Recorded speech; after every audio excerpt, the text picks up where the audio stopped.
With COVID-19, it's bringing a lot of uncertainty for the upcoming school year, as you know, and we've talked about already.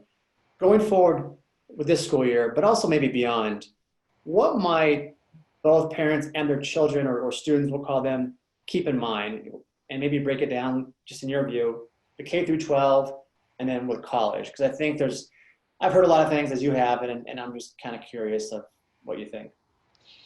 So I think, we're not medical experts and we can't predict the future, but what is absolutely for certain is that some students are going to be doing distance learning for some time. Like this is going to be happening. We're going to have online school for a while.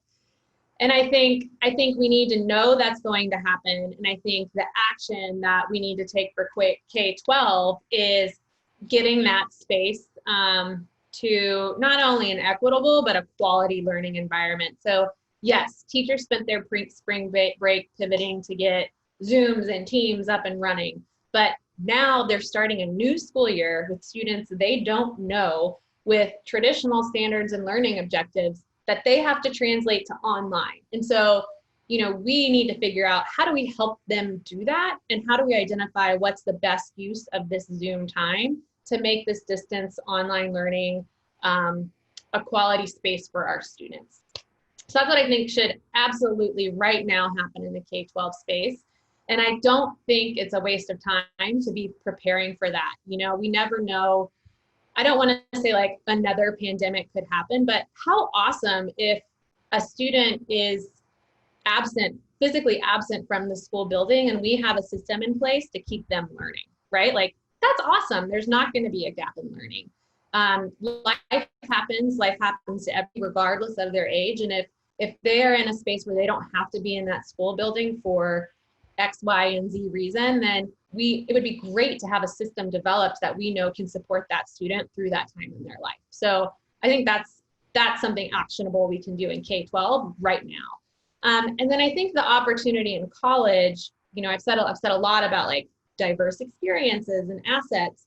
And I think, and this might not just be for college, this could be for all students.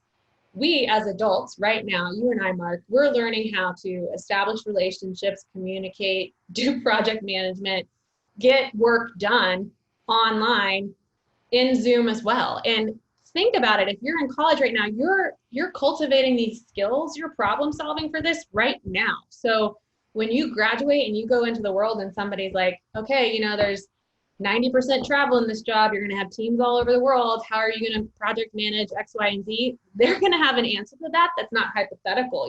These students could have an answer that's real world, tangible experience that's going to resonate with that person interviewing them, because we all experience this together. So I think there's a lot of opportunities to turn this disruption into something that, can support everybody moving forward, rather than just concentrate on the deficit of it. Right. And I feel like it's also, it's interesting. It's also given not just a chance for high school and college students to develop skills that, again, like you and I didn't have to until now or later in life. So I think that's exciting. And it's also an opportunity to really show, I feel like, what these students' inner abilities are and kind of their self-motivation, because I think a lot of it right now is some of that, right? I mean, those are the ones I think that are still staying engaged and reaching out and trying to be proactive as much as they possibly can in this limited environment. So that's interesting perspective. What opportunities do you see going forward for parents and children and their education? I mean, what do you think? Where can people really be taking advantage of things right now?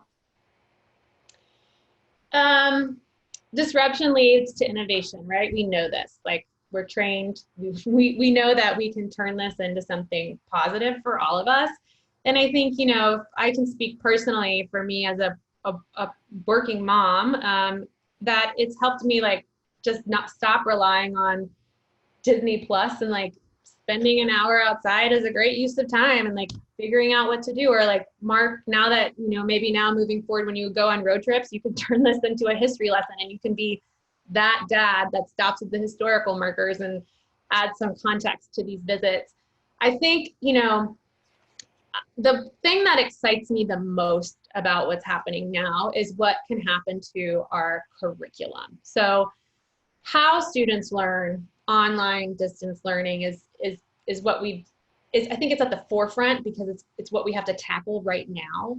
But when we step back and we actually ask ourselves, what are students learning in the class? And now that we've had a peek into what they are learning, I think, and I hope that we'll see some more conversations around 21st century skills, such as financial literacy, which we talked about earlier, or, building relationships, which is a social emotional learning skill. And I think, and also, especially with this Black Lives Matter movement and what's been thrust to the forefront as well this summer, what are in our history textbooks and how are we talking about things like the civil rights movement and the Confederacy, what does that look like? And is that truly accurate or wholly representative of the entire story? And I think we can dive deep into the curriculum at all levels. And changing curriculum is slow.